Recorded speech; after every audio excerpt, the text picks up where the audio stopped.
Voilà, elle assure la réalisation de cette émission, Christelle Akoussa. Et merci à Maïs Sako pour le point de l'actualité. Nous sommes de retour en plateau pour cette fois recevoir nos différents consultants. Le premier à se prêter donc à nos micros. Et puis bon, être sur ce plateau n'est d'autre que notre musicologue qu'on aime tant, Valen Guédé. Bonjour. Bonjour. Comment ça va? Ouais, très Bienvenue. bien. Et puis avec un beau boubou, dis donc. Merci. J'espère qu'à la fin de l'émission, tu vas m'offrir ça. Pourquoi pas?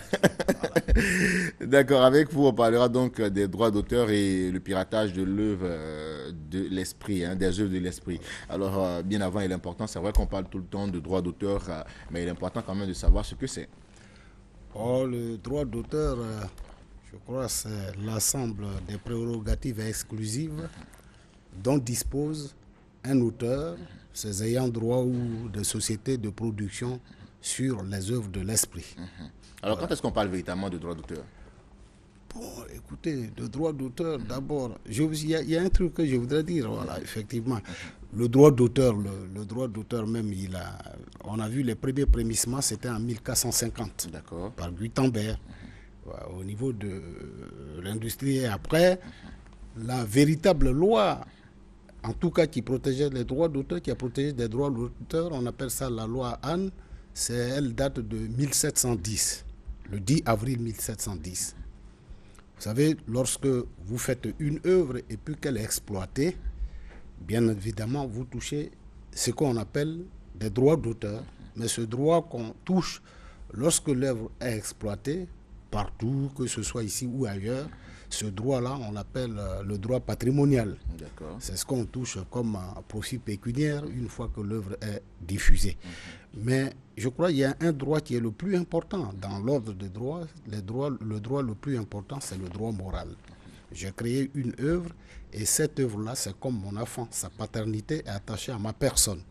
Donc, quiconque voudra apporter des transformations à cette œuvre-là ou bien l'exploiter, même l'adapter, doit avoir une autorisation écrite de moi. Donc, c'est ce droit-là qui est attaché à moi. Donc, à vous entendre, le droit d'auteur englobe le droit moral. Bien sûr, c'est le plus important même d'abord. D'accord. Alors, parlons toujours de droit d'auteur. Quelle est la procédure véritablement pour collecter ces droits d'auteur-là? Écoutez, la procédure en vigueur dans toutes les sociétés de droit d'auteur, il faut d'abord identifier les lieux où on diffuse, on exploite les œuvres de l'esprit. Ça peut être la télévision, les maquis, les boîtes de nuit, etc. etc. Et c'est sur ce lieu-là, les prospecteurs savants pour percevoir les droits d'auteur. Et maintenant, une fois qu'on perçoit ces droits d'auteur, il faut identifier ceux dont les œuvres ont été exploitées. Donc c'est sur cette base-là, on va procéder à la dernière partie qui est la répartition des droits d'auteur. Maintenant, au niveau des droits d'auteur, souvent on attend, moi ça me fait rire, souvent il y a des artistes qui disent « Ah, j'ai touché 11 000 ou bien 20 000, 30 000 ». En matière de droits d'auteur, plus votre œuvre est exploitée, plus vous touchez les droits d'auteur. Avant de parler de répartition, Valen Guédé, si vous me le permettez bien, pourquoi je parle de collecte? Parce que bon, est-ce qu'il y a véritablement moyen de vérifier combien de fois l'on joue, peut-être je vais prendre un exemple, le titre de Baby Philippe par exemple, dans un maquis? Écoutez, vous prenez un maquis d'abord, prenons la télévision. La télévision, la radio. Au niveau de la télévision, la radio, tout ce qu'on passe comme œuvre, c'est mentionné avec le nom de l'auteur. Tout à fait. Ces ayants droit, ceux qui ont participé à l'enregistrement de l'œuvre. Donc, une fois qu'on reçoit ces documents-là, c'est en fonction de cela, on procède à une répartition. Maintenant, vous parlez des maquis. Vous savez, depuis que les droits d'auteur existent, depuis que les sociétés de gestion collective des droits d'auteur existent, depuis les années 1777, la première société de droits d'auteur a été créée. Par la suite, en 1853, il y a la SACEM qui est venue, mais on procède par des projections qu'on fait. Un disque est sorti, on le diffuse dans tel endroit. On sait que votre œuvre, une œuvre qui vient de sortir aujourd'hui, elle est beaucoup plus diffusée, exploitée que l'œuvre qui existe il y a des années de cela, même si on l'exploite de temps en temps. Donc c'est comme ça on profite. Et c'est ce qui est en vigueur aussi bien à la SACEM dans tous les pays. Mais maintenant, il y a aujourd'hui, dans l'évolution des choses, on a des computers qu'on place quelque part, qui enregistrent les sons qui passent. Aujourd'hui, avec l'évolution, avec les TIC, je crois que les choses sont en train de changer. Voilà. D'accord. Pour le moment, c'est comme ça on procède ici. Et même ce nouveau procédé-là, ce n'est même pas exploité au niveau de toute la France ni ailleurs en Europe. Donc, parce que pourquoi est-ce que j'ai pris le cas des maquis?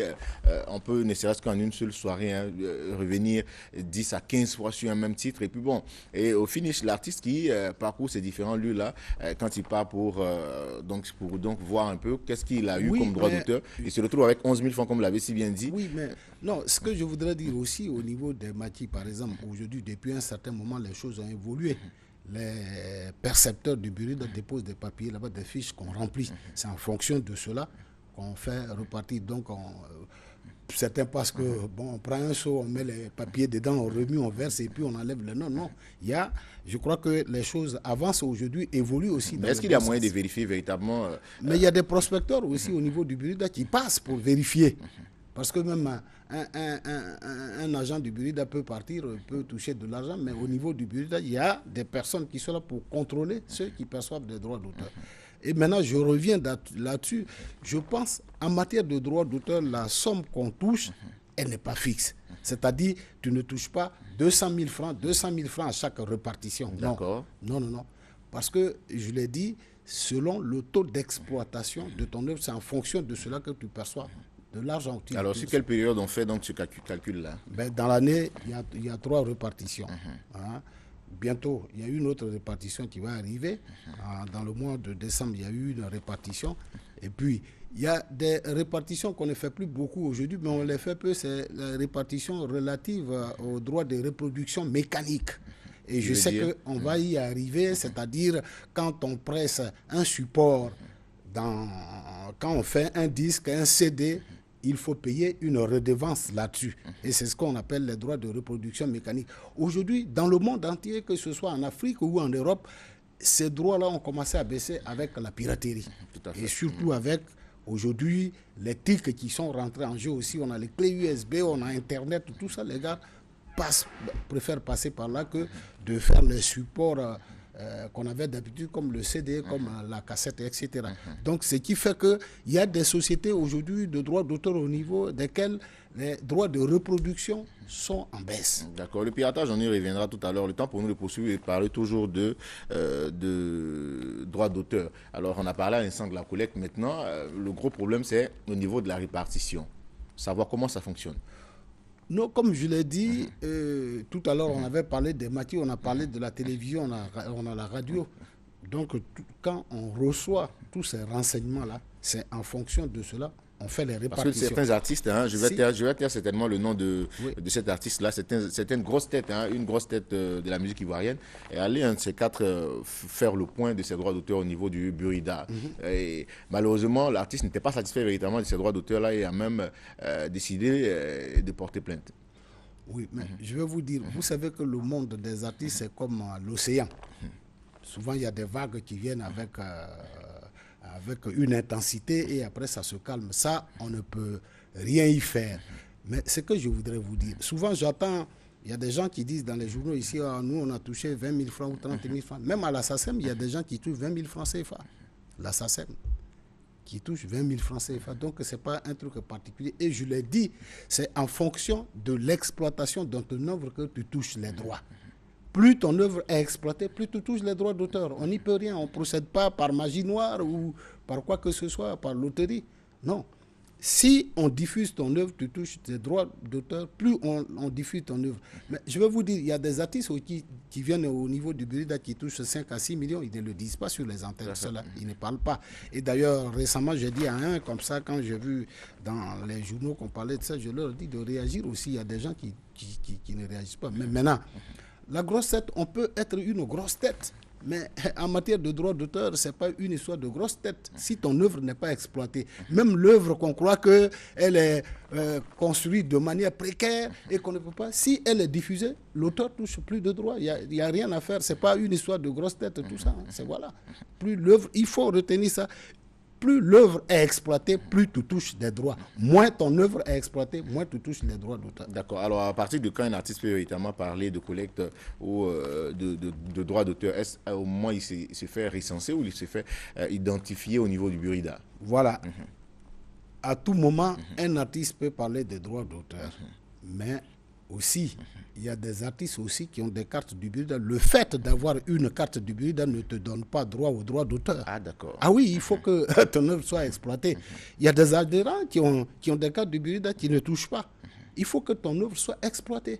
Donc le fait d'avoir une carte du Burida parce qu'on a signé l'adhésion, tout ça, ça ne te donne pas droit aux droits. Et puis, je voudrais dire aussi à certains amis aussi, vous savez, quand on va dans une société de droits d'auteur, comme à la SACEM, ici en Côte d'Ivoire, ailleurs, vous touchez, vous signez un papier.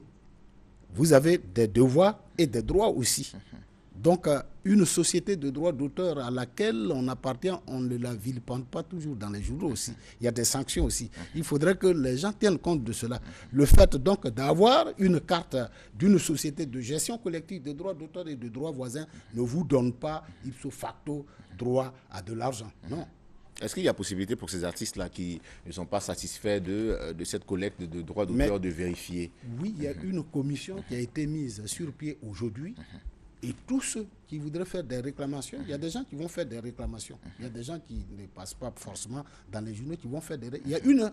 Il y a une structure qui a été créée pour les réclamations des droits d'auteur. Il y a certains artistes que je connais qui sont dedans. Ken Adamo est dedans. Anna Balo est dedans.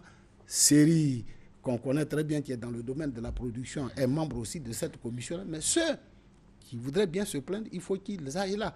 Parce que, vous savez, vous pouvez vous plaindre, peut-être que vous avez raison, vous pouvez vous plaindre aussi, peut-être que vous avez tort.